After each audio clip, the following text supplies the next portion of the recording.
There we go. Wonderful. Just a quick housekeeping.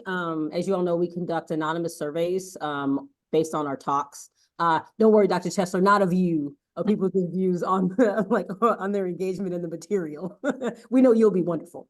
So Lisa Jones will be posting a link in the chat at the end of the discussion. So you can fill it out today, which would be fantastic. We'll also be sending out a reminder email for those of you who don't have a chance to complete it today. And so I'm just going to start us out, which is the reminder again about why we do these and to kind of ground our speaker in the conversation today. So again, as a reminder to everybody, in response to the civil unrest in 2020, Vice Chancellor at the time, Doug Haynes, instituted a series of initiatives to respond to anti-Blackness. And so that became what we know as the Black Thriving Initiative. So in response, we as the ICTS were really proactive and formed our own working group in October of 2020 to start a visioning process on how we as a CTSA could join in with the UCI's Black Thriving Initiative. And so the goal was to critically assess how the ICTS could leverage its resources to really double down on the commitment to diversity and make sure that we were doing our due diligence around increasing the diversity in clinical and translational sciences at UCI. And I really believe, and I'll throw Dan in there, Dan Cooper in there too, is that I think we both believe that we ultimately drafted something that was really comprehensive plan that leverages the strengths of our local CTSA and our regional partners. And most importantly, demonstrates our commitment to the Black Thriving Initiative. And so our plan directly aligns with three main pillars. If you're not familiar with them, they were leveraging the mission, harnessing research and teaching to accelerate the understanding of the Black experience and drivers of well-being. The second pillar was culture change through personal, professional, institutional accountability. And the third pillar was to engage Black communities, linking the future of UCI to the success of Black people and communities. And so these pillars, we set a series of objectives that were objectives for our CTSA that we believed were achievable based on our local resources. And so to that end, the presentation that Dr. Chesler will be giving today is part of that second pillar, which is the culture change. And we had the specific objective of engaging the ICTS steering committee in the process of that culture change. This is why we do these presentations. It was really important to us to nurture in our own members an understanding of the ways in which the existing culture at UCI sometimes fails to link our success to the success of Black people. And in the translational realm, much of that failure is about the bias that is inherent in the ways we think about design and the conduct of translational research. So identifying those biases, discussing them, and then committing to implementing concrete ways of addressing those biases is a tangible way that we can make progress toward achieving that goal. And so with that, I would like to introduce today's presenter. Dr. Naomi Chesler is a Chancellor's Inclusive Excellence Professor in the Department of Biomedical Engineering at UCI and the Director of the UCI-Edwards Lifesciences Foundation Cardiovascular Innovation and Research Center. So I think it's pronounced CIRC. Her contributions to research are in two main ways, through cardiovascular biomechanics and mechanobiology and engineering education. In her cardiovascular research, she focuses on improving our understanding of pulmonary vascular disease and subsequent right ventricular dysfunction, including the interactions between pulmonary arterial stiffening and right ventricular function. In engineering education, she has published on engineering design, assessment strategies, virtual internships, multiple mentoring models, and best practices for diversity, equity, and inclusion. She has also helped organize several workshops for women faculty to promote advancement and retention. Professor Chesler has received multiple awards for mentoring, as well as her work to promote DEI from the University of Wisconsin-Madison. Finally, she is the founder and principal of Building STEM Equity, LLC, which exists to promote DEI in science, technology, engineering, and mathematics, and disciplines through education and training. So clearly she comes with the correct pedigree, right, to speak with us today. And so Dr. Chesler will be speaking to us today regarding her co-authored publication that we sent out related to the urgency of restructuring the landscape of behavioral medicine, commentary from Early Career Diversity Institute's scholars. And I'm going to turn it over to Dr. Chesler. Thank you so much for joining us today. Thank you. Thank you for that very kind introduction. So I know that there was a paper sent out, and it really focuses on sort of an engineering perspective. And I am going to stick to that perspective to sort of give you a case study a little bit of how I think we should be changing our teaching and research styles to promote Black thriving and inclusive excellence. And at the end, I'll sort of broaden it out to say, if we do this in engineering, how can we do this in medicine and in other, you know, allied disciplines? And hopefully, you know, since I'm really in biomedical engineering, there's already a ton of overlap with your discipline. So I think you'll see the connections throughout, but I do have that sort of singular perspective. So let me share my screen and go ahead, and hopefully we'll have time for discussion, I think. So, okay, so I wanted to talk a little bit about how I think we should be changing BME teaching and research to promote health equity. So,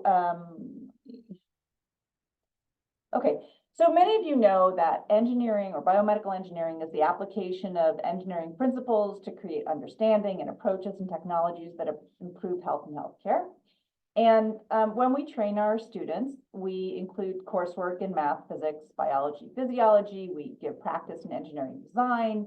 At the graduate level, research experience is critical, obviously, but training does not involve best practices in diversity, equity, inclusion, and access. It does not involve critical race or identity theory or any kind of social psychology.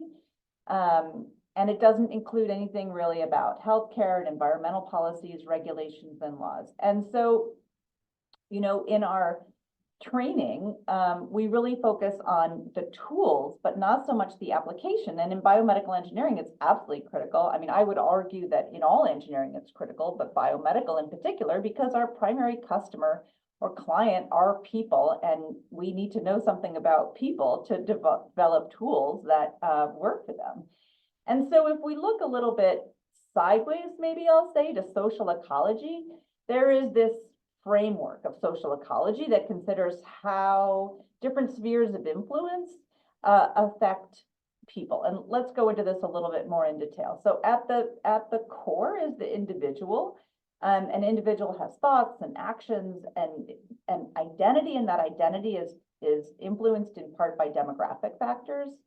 And this can, a person's individual identity may affect the types of problems that they're affected by, or if the person is an engineer, it might affect the types of problems they choose to solve, right? So there's been an explosion of intense interest towards engineering solutions to women's health and reproductive health, and that's greatly facilitated by the greater number of women who are familiar with these issues and diseases, or are comfortable talking about them, or, you know, et cetera, et cetera. So sometimes it's the identity of the person that affects what problems you think are important or interesting, and sometimes it's the identity of the person that gives you different ideas about how to tackle a problem.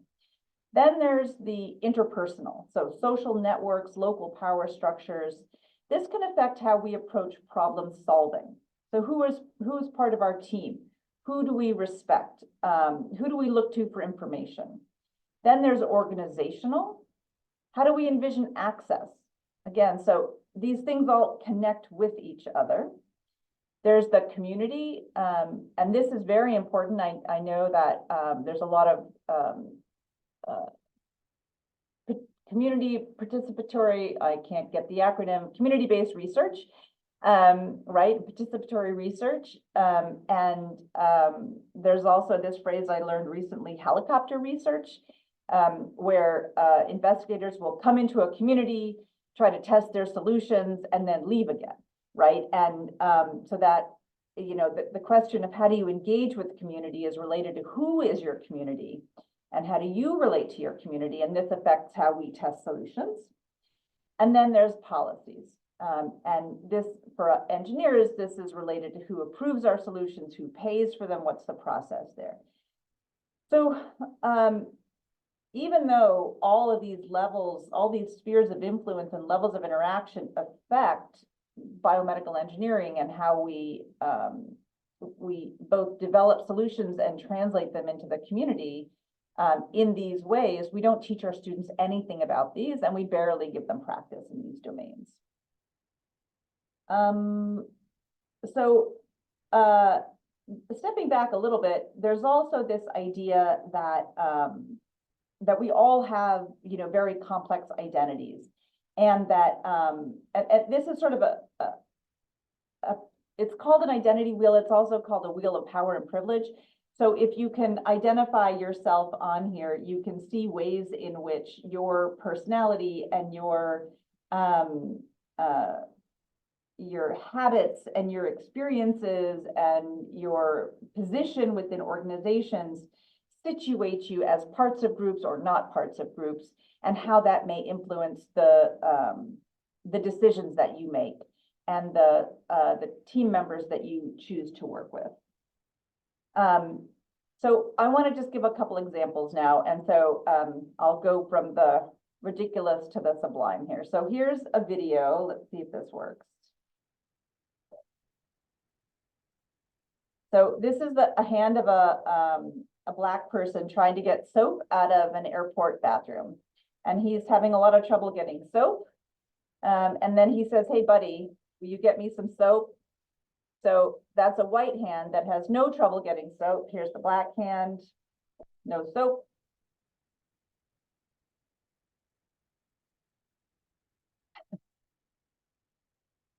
And there we go. So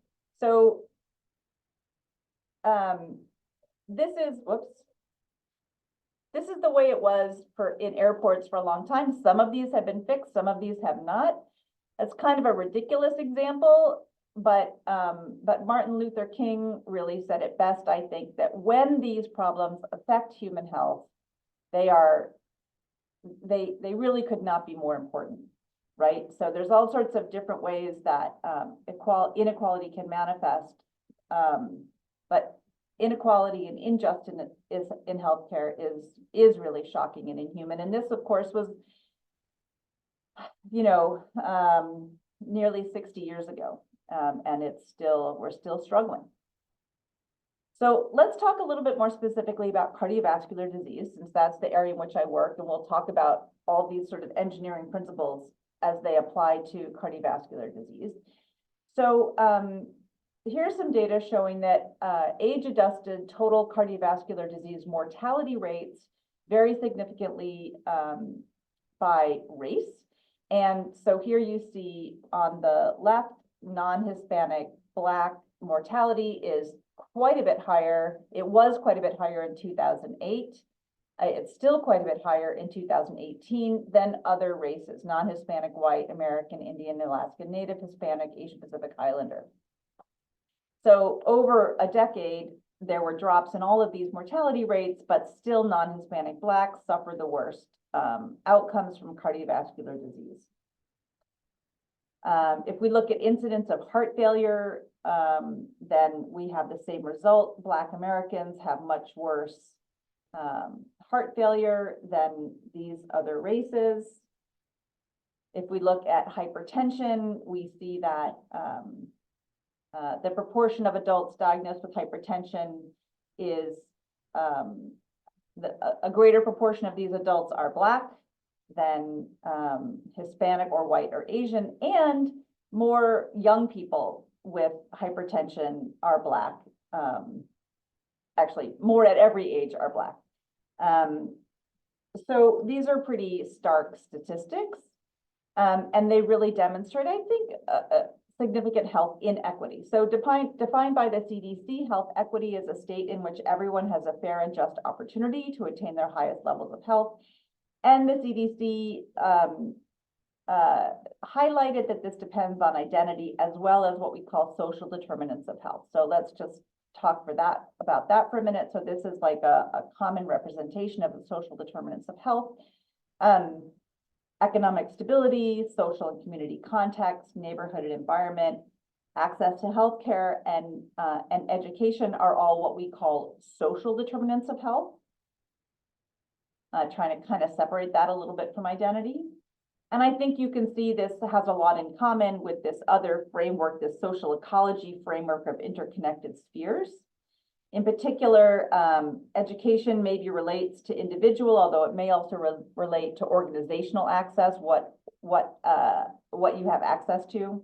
Healthcare, neighborhood environment, I think tracks pretty nicely with organization and community, social and community context up here, and then economic stability is kind of related to all of these. So a couple different ways of thinking about access to healthcare and determinants of healthcare, depending on your framework here.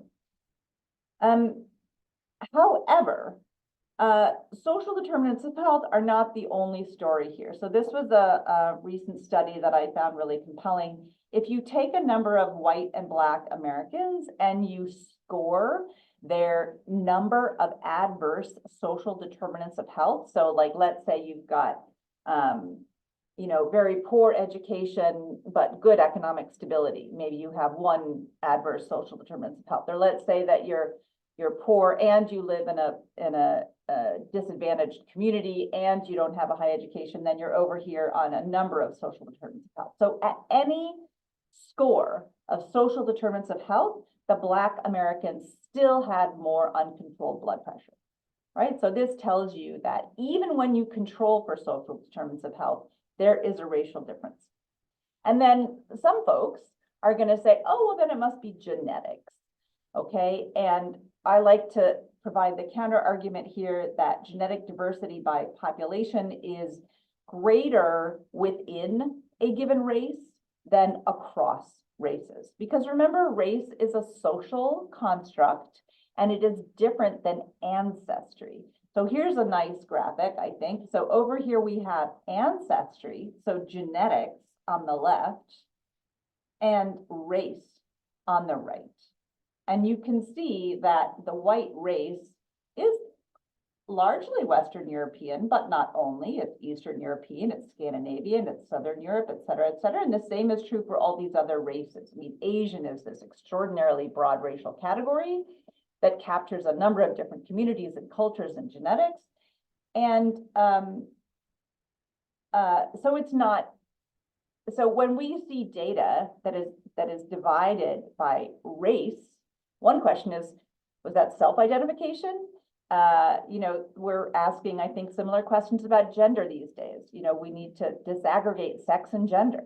And race is similarly like gender, race is a social construct. And oftentimes it's just very distant from genetics. So now I ask you to think about what else it could be. And I lead you with these images of fraternal twins. So these two sets of fraternal twins share all their social determinants of health. They are raised with the same, parents in the same community, in the same household, with the same access to healthcare. They share an enormous amount of their genetics. They're twins after all. And yet, how are they going to walk through the world, right? When these two young girls go into a department store when they're 15, are they going to be treated the same? How are these two young men going to be treated by police? How are they going to walk through the world? And how are they going to feel as they walk through the world? And my argument is they're going to feel very differently because of racism. And so this is not a new idea. We're beginning to think about what are the effects of racism on health. And I really want to separate racism from race, from social determinants of health, from genetics. And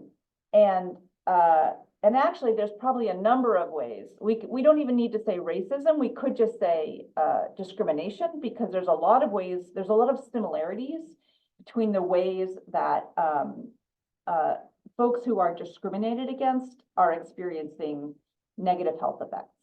So, so I think the trans community is experiencing a lot of negative health effects as they are experiencing discrimination, and women. But it's going to be more severe for Black Americans because it's more universal in this country. So, so now we come back to this question. So now we say, okay, there's a lot of different ways that that we could improve inclusive excellence and Black thriving. And none of these solutions are going to work on their own, right? So So we can't fix racism, but we can account for it in our thinking. We can consider social determinants of health. We can consider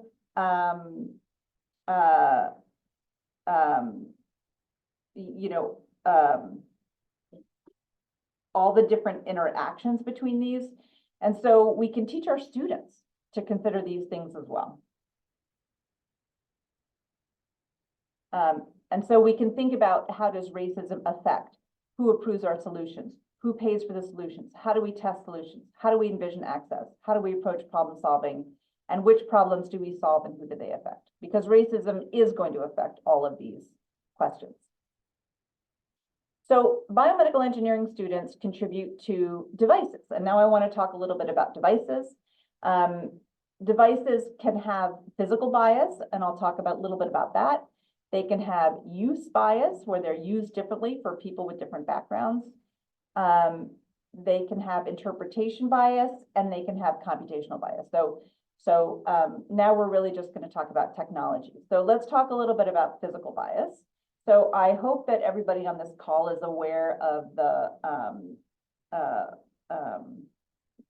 pulse ox machines and all the discrepancies that were somewhat recently identified. So the technology for the pulse oximeter was really invented by Takuo Aoki in Japan.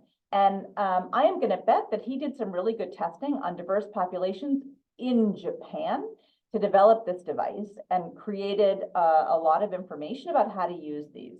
However, when it was brought over to the US, even though it was recognized that there were differences based on skin color, those differences were not adequately communicated to the folks who started using them broadly. With the result that only in 2020, when really these devices were being used for life-saving decisions for folks with COVID, because it was just so important to screen people who would need to be admitted to the hospital or would need to go home based on their blood oxygen level, did it become apparent that we were making extraordinarily biased decisions based on skin color. So this plot shows that Black Americans were measured to have higher blood oxygen concentration than they actually had, because of a discrepancy in the sensing technology. So they were sent home. So another way to show this is that, a very equally sick Black men and white men had very different readings on the pulse oximeter, and it caused significant mortality in Black Americans, just this one device. And I feel like we must tell biomedical engineers about the way in which this medical device had a bias that caused, race-dependent mortality. And so this really speaks to, I think, universal design. But it's so important in engineering to understand our mistakes, so we try to improve. Okay, so another example is the respirometer. So this is what I call an interpretation bias. So hopefully everyone's familiar with the respirometer. Well, you breathe into a tube. And interestingly, the device is designed to measure lung function, but you end up interpreting the data based on someone's age and sex, whether they were sitting or standing, and their race. So, and race has a significant interpretation effect on these devices. So actually there was a whole book really talking about why the spirometer has why there's a race correction in spirometry. And it goes back to Thomas Jefferson, who was not a pulmonologist, but he was a thinker and a writer, and he wrote and people believed him, and we can trace this all the way back to him. So so the scary part for me is that the American Thoracic Society is still arguing about this. So here we are in 2023, and there's even more papers where the American Thoracic Society is, talking about this. And if you think about how race and ethnicity could possibly be considered in results of spirometry, it's really amazing that they've done this, because it's really a rabbit hole, you know, like you can say like, oh, well, Black Americans should have this and white Americans should have that. But then what if you've got, you know, a mixed race child of a Black parent and a white parent? Like what are they doing? You know, like how are they using race? It's not science, right? There's guidelines and they're not data based or data driven, and it's unfortunate that we're still arguing about this. But biomedical engineers could be contributing to this, you know, either to the solution or to reversing these race biases. Then there's a use bias. So this one is happily not happening anymore, but it used to be that 50% higher doses of X-rays were used on Black Americans, and 20% lower doses of X-rays were used on elderly white women. And so this is also very, very, you know, rooted in very old ideas that were just sort of perpetuated. So it was thought, you know, this is 1957, but I think this data comes from even longer ago, that white Americans, which were considered average, that was the standard upon which all other, you know, decisions were made, were thought to have kind of like normal bodies that were normally penetrated by X-ray, but Black or brown Americans over here were considered to be hard to penetrate, and so they were given higher doses of X-ray.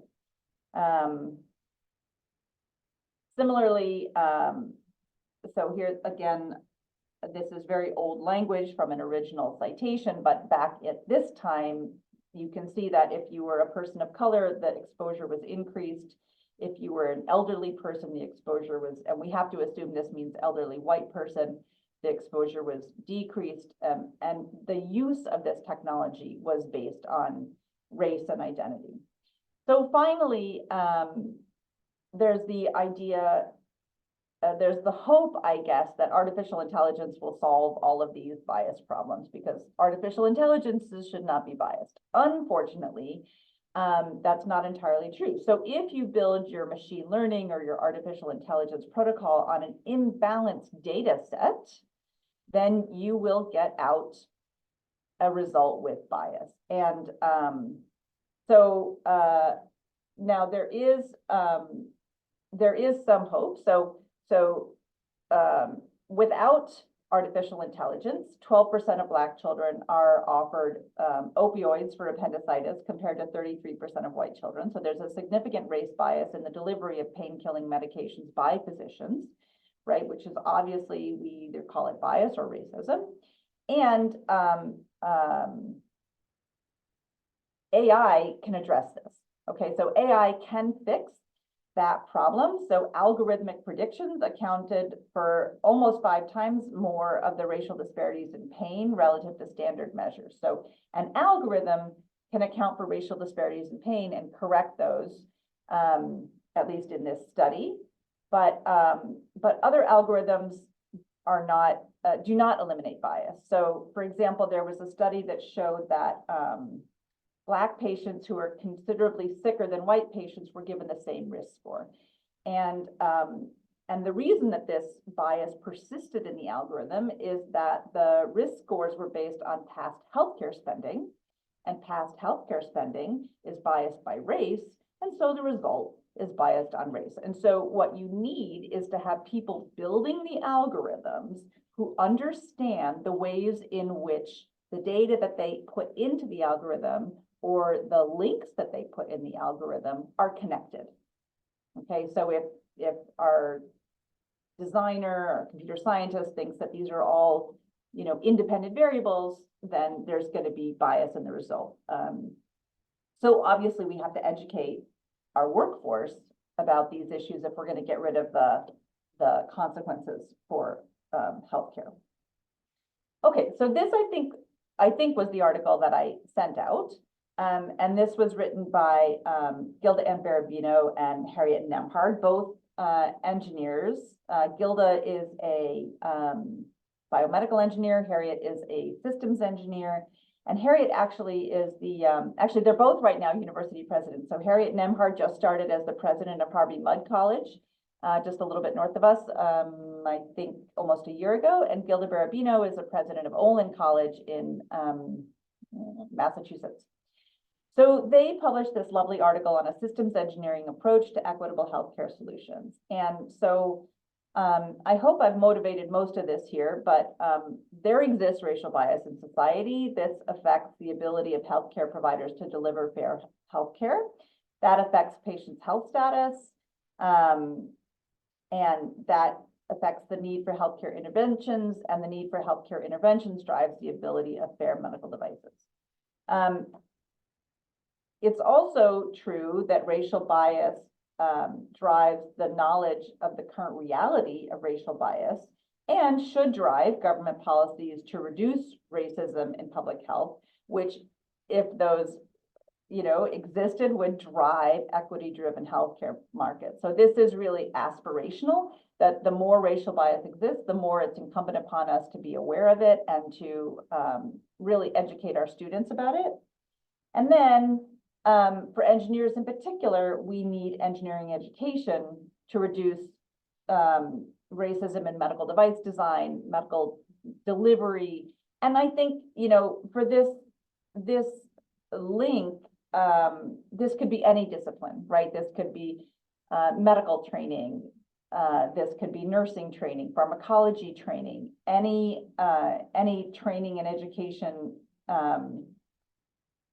field that interacts with healthcare and delivers healthcare and interacts with patients, right? That to date, our education training programs really don't include racism and race in medicine.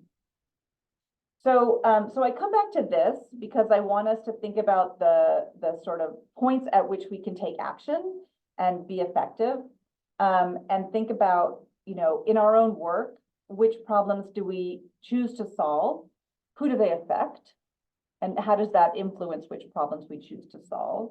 How do we approach problem solving? Who's on our team?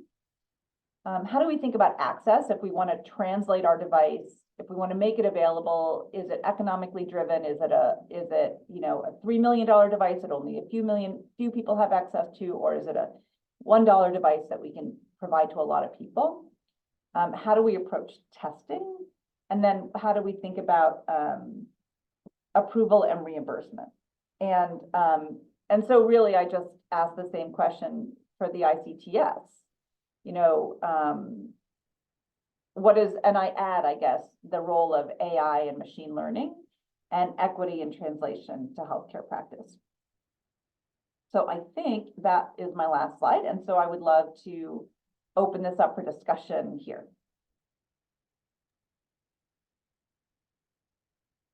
Thank you so much, Dr. Chesler. That was fantastic.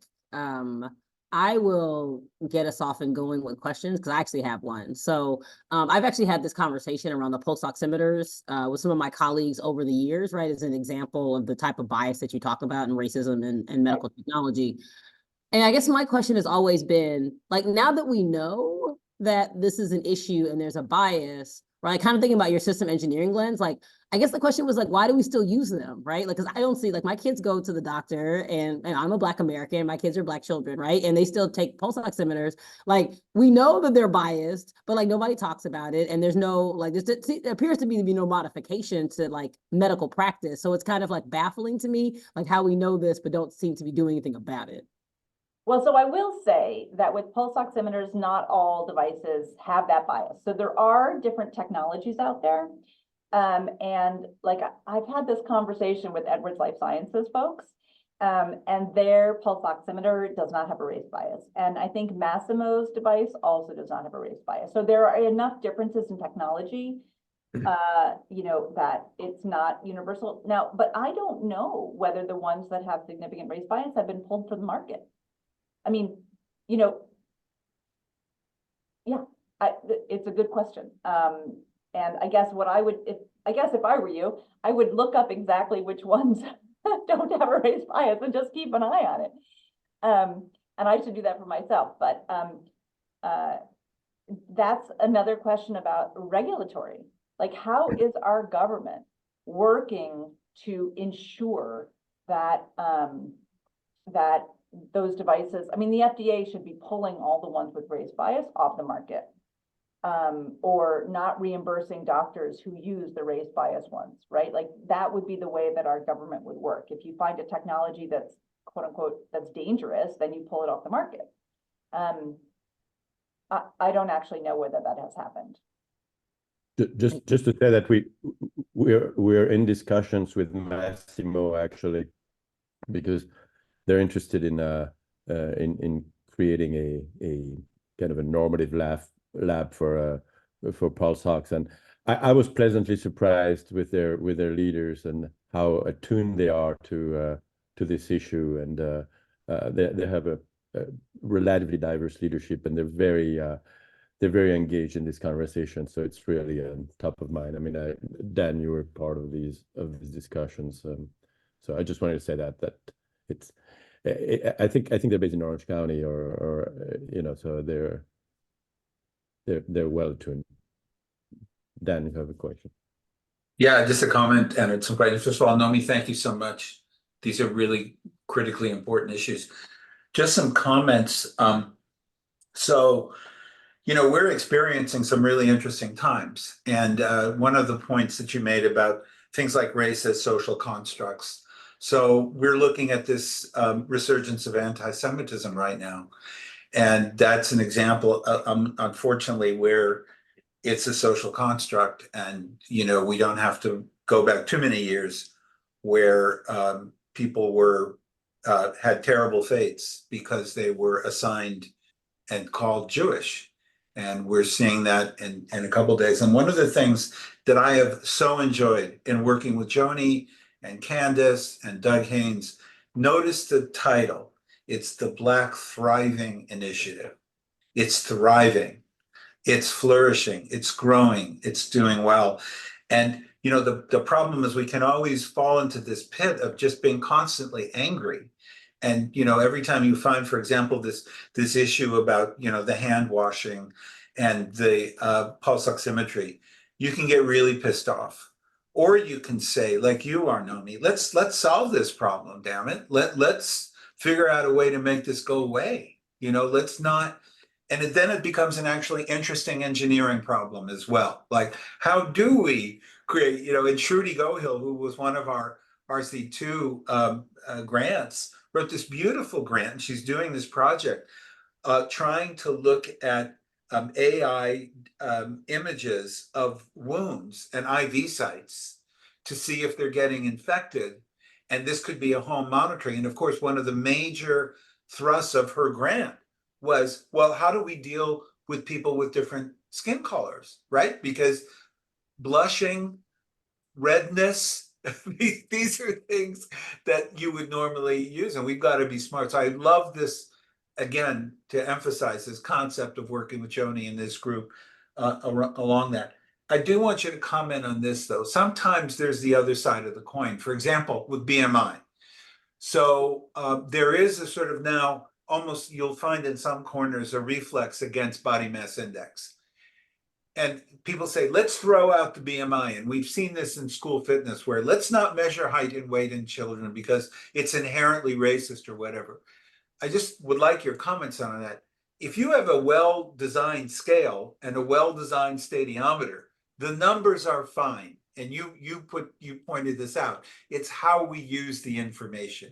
And we should not throw out the prophetic baby with the bathwater when we do this, because otherwise we're just not going to measure anything anymore. So again, thank you. Appreciate your comments on some of those things. Yeah, no, I agree. But I also think it's very important to, to separate, health and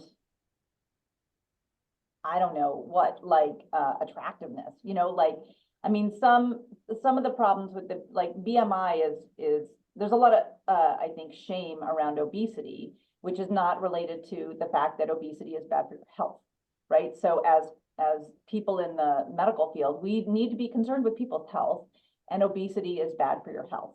And unfortunately, BMI is not necessarily the greatest measure of it, but there are ways that we can be measuring better.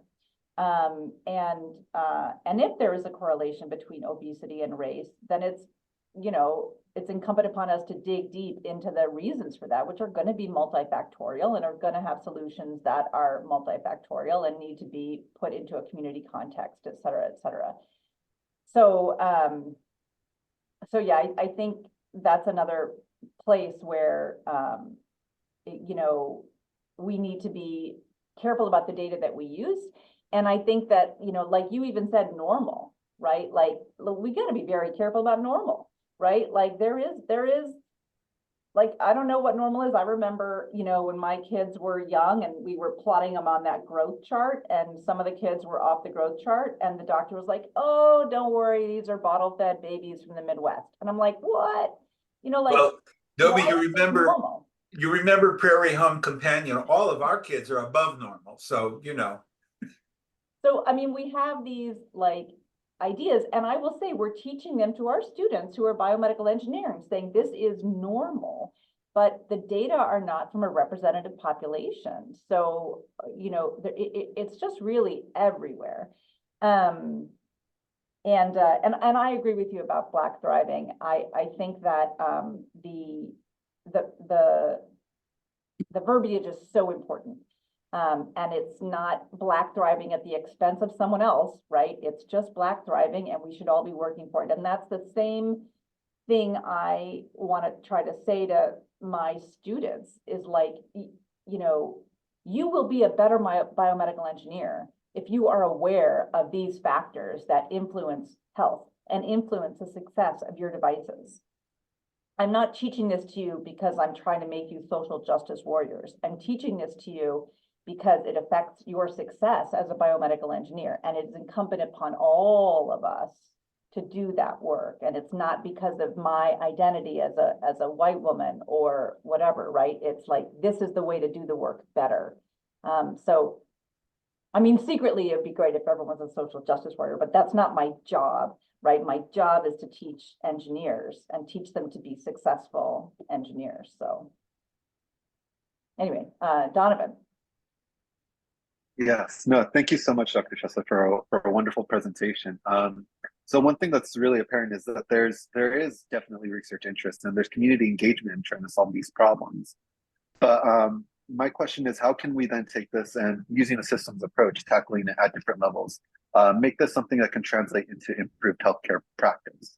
And what can ICTS discreetly do to push these efforts forward? Great question. So, I mean, with some of the folks on this call, I recently submitted a proposal to the National Science Foundation to integrate training for public health students who are in society, health, and behavior, and psychology students, sort of in the social psychology area, with biomedical engineers, so that we get cross-training. So that we've got the people who understand the healthcare system, the people who understand people, and the people who understand devices and technology and design working together to influence one another. And I think that the same could be done with medicine. And, you know, I think it's really reaching out to our partners who have different expertise than we do. So the folks in public health really know a lot about bias. And the way these systems influence, you know, health and healthcare. But they don't really talk, we haven't really spoken too much between the public health and the engineers, right? Because they seem like two very different disciplines, but they actually have a lot in common in terms of what they're trying to do. And so I think my short answer is really interdisciplinary teams to get multiple perspectives. Yeah, and then community, I think, is really the tough part. Like the folks that I've been talking with in public health are very engaged in community-based participatory research. That's what it is, CBPR. And I would love for our engineers to do some of that, but you know, I think the easy thing to do is the helicopter thing, right? Like to do it right takes an awful lot of work and a fair amount of infrastructure, and you know, you have to work against mistrust, right? Like, so I don't have I don't think any shared identities with the folks that I would want to reach out to in those communities. And so there's going to be mistrust. And so I have to find partners. It's a lot of work, you know, and their approach, the community members' approach is going to be different than mine. And the other crazy thing, which I think Sora taught me was, you know, here I am, I'm directing a cardiovascular center. All of my research is in cardiovascular science. And when a person goes to a clinic, they don't just go for cardiovascular, they go for their symptoms, right? And so research, at least NIH funded research, is fairly disease specific, or we even might say organ specific, but healthcare, like, or what a person feels is not organ specific. So there's this fundamental mismatch in like how researchers with, thank you, CBPR, how researchers with, organ-specific expertise are going to help folks who just show up at a community health center and need care. You know what I mean? Like, I don't know how those two things are going to fit. I mean, if I could just intervene to Donovan's question as well, just so you know that the CTSAs have been dedicated to trying to address these issues for years. And, you know, we've got people like Pam Pimentel, who's on the call, Robin Zender, Maritza Salazar, Dara Sorkin, you know, and we've and Eric knows that we've addressed a lot of these issues in our recent renewal application. One of the things, Naomi, that we've also done is a number of years ago, we started a program where we reached out to UCI investigators to try to stimulate the development of supplemental awards for, you know, existing grants. And that's been a very, very successful program. We have a community advisory board, and Naomi, they would be open to hearing. I think our community advisory board would love to hear from you as well. And we learn a lot every time we interact with them. And I'll turn it over to Pam. Yeah, actually, Dan, great minds do think alike, because I was chatting with Robin saying this would be an awesome presentation for the CAB. I think they would eat it up, and I think it really shows the breadth of the work of ICTS. So definitely, Naomi, if you're, we'll get with you and your calendar and the CAB calendar and see what we can work out, because it's the second time I've heard you give a presentation like this, and I'm blown away again. So thank you so much. I hope it wasn't the same presentation. Yeah, Pam, did she do better this time? Or you know, it was a little different, and my brain's not so good, but I just remember being super impressed the first time and being super impressed. I'm very impressed this time. So I totally think the CAB, if I know you're busy and we can sit down and talk schedules, but I'd really like to get you on that. Yeah, thank you. No, so, you know, I think we've met through my work with Dara Sorkin on the P50 and disparities investigator development corps. Somehow we keep running into each other. Yeah, no, but I keep learning more about community engaged work, and it's something I want to do, you know, but I don't want to do it poorly. So I'm taking, you know, small steps. Sure. And very happy to have conversations. And like I said, I would love to get our students to think about how to do that.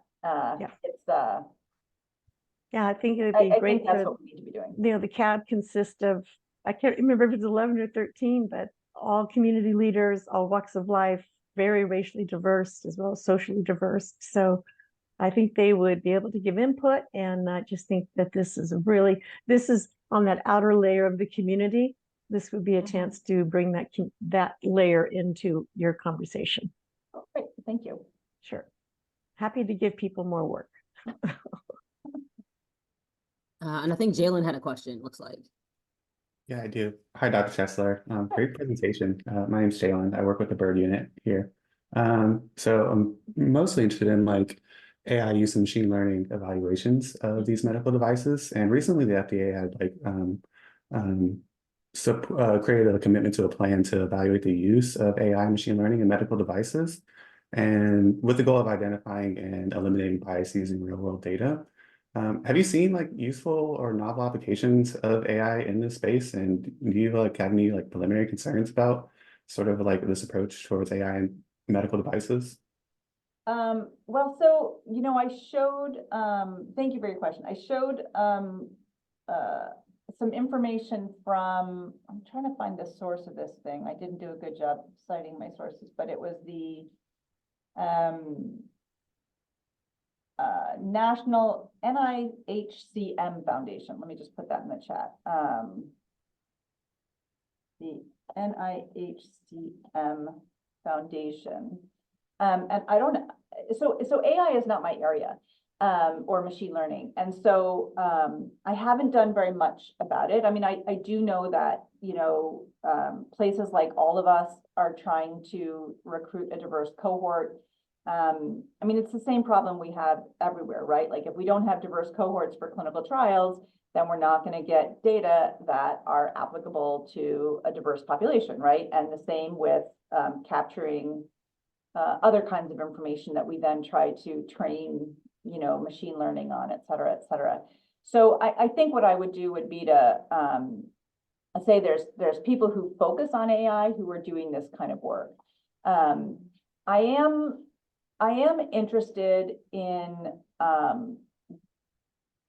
taking, like, so I am engaged in studies where we're like enrolling a number of subjects and blood pressure measurements and arterial stiffness measurements and this and that. And what I want to do is give those patients a survey on experiences with racism, discrimination, information on social determinants of health. And so just sort of, when I'm designing a cardiovascular science study, to add the kind of social ecology or public health piece, so that at least in that one instance, we have greater information and we can begin to build it up. So there's two different ways, right? Like you start from the AI piece and you say, like, we need to diversify, or you start from we're testing a hypothesis, but we include greater information. But really overall, I would say, like, I would look to the leaders in this space to see what they're doing, because I'm just not entirely up on what the unique opportunities are right now. Yeah. Wonderful, thank you. And just some thoughts on that. I do think within like the AI machine learning space, it's like maybe we're not necessarily interested in the predictive power race itself, but we use it as like a proxy for like these other social determinants of health that we haven't actually collected information on. And even though, like, I don't know, we don't think actually race or, you know, expression of melanin contributes to this health outcome is associated with things that we think are. But I do like your approach of like handing out that survey and sort of a priori thinking, what are these social determinants that we're actually thinking are associated with our outcome, and collecting that information ahead of time, so that, you know, we don't actually need to condition on race in our models. Well, if you have the, you know, when you're doing prospective studies, right, you do have that opportunity. And so so I think that the public health folks are teaching me like what kind of questions to ask, but so are the social psychology folks, because so, you know, it's not just where you live and what you do, it's how do you feel? Like, it's the perseveration question, right? So like if something happens to you, do you think about it all day, and does it really bug you? Do you get angry, or do you just, like, I always think, like, are you Velcro or are you a duck? You know, like, does everything stick to you and like just stay with you and bother you, or is it just like whatever, you know? So that's the individual psychology piece too, right? Yeah, you know, if I may, Jalen and Naomi, and I'm sure Joni's aware, a group, people like Consuelo Wilkins have worked out kind of constructs to include social determinants of health data in a quantifiable manner. And I think that that's really going to be, we should start using those standards. I'm sure they will evolve. Naomi, to your point about, you know, people who are engineers, when we were thinking about the Chan Zuckerberg grant about 2 years ago, Yep. I remember we decided to put forward an application that was focused on this issue of health equity and disparities. You were part of those discussions. And some of our leadership said, well, our basic scientists are not interested in that. And of course, you know, I will mention saying, Pramod, I said, Pramod, come to the meeting. And it was just really remarkable to hear the avid interest and enthusiasm among the quote basic scientists to want to make sure that the work that they were doing was, first of all, was great basic science, but had a direct link to addressing many of these issues. And I think that's an energy we should all be really building upon as we move forward. As a card-carrying epidemiologist, I co-signed everything that Dr. Chesler said. So, Hey. and then I was gonna, I know we only have a couple of minutes. I was just gonna end us with, and you mentioned this in your publication, but you talked about the fact that engineering students often work in kind of these interdisciplinary teams, right? So they're working with, and so I just think about kind of in the like the College of Health Sciences, right? Like we have like public health, we have nursing, we have pharmacy, pharmaceutical, right? Like we have these medicine, right? So they're working in these interdisciplinary teams. Like, how do you kind of envision us kind of leveraging all of that to like really tackle some of this? Well, yeah, not easy. I think that you need facilitators, and the facilitators need to be skilled, and that's not easy. Like these kinds of, like when you talk about race, it can go off the rails pretty quick. You need someone who's comfortable and adapt. And I don't talk about race in my classroom,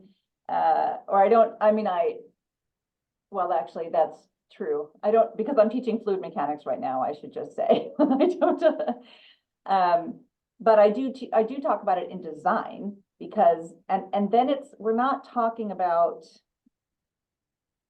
well, anyway, I just want to say it's hard. I think that we could be learning from folks who have trained facilitators, right? Train the trainers, and have facilitated conversations. The other approach, I guess, is really my advice here, is to include it as part of our professional responsibility. And so it's not about your experiences versus my experiences. It's about our responsibility to make sure that care is delivered to folks who have, different experiences than, to folks who are suffering from certain ills, and to make sure that access is there. And you know what I mean? Like there's some way that we need to like elevate the conversation so that it's not, and Dan, I'm thinking about this, about difficult conversations, and I guess as an engineer, I would like to separate that. Like, I don't want to talk about your experiences and my experience. I want to talk about the fact that folks are suffering from disease, and clinicians have bias, and we should be designing solutions that reduce bias. And so just sort of, for me, keeping it on that level makes it easier to have the conversation. I don't know if that makes sense. No, that's great. So thank you for that. I'll just say before I turn it to Dr. Verlaine, like, just thank you so much, Dr. Chesler. This was amazing. Thank you for your time. And it sounds like we're going to be asking for more of your time in the future. And just a reminder, Lisa just put the survey in the chat. Please fill it out, because it really helps us. Yes, thank you. Thank you again, Dr. Chesler. This was wonderful. Very engaging, and yeah, we're going to ask more of you. So, I like this kind of dialogues, because we also it makes us think about what we should do to improve what we're doing in translational science. So, thank you. My pleasure. Right. Thanks very much for all your good questions. Okay, Great. have a good afternoon. Have a wonderful rest of the week. Yeah. Thank you. Bye, everyone.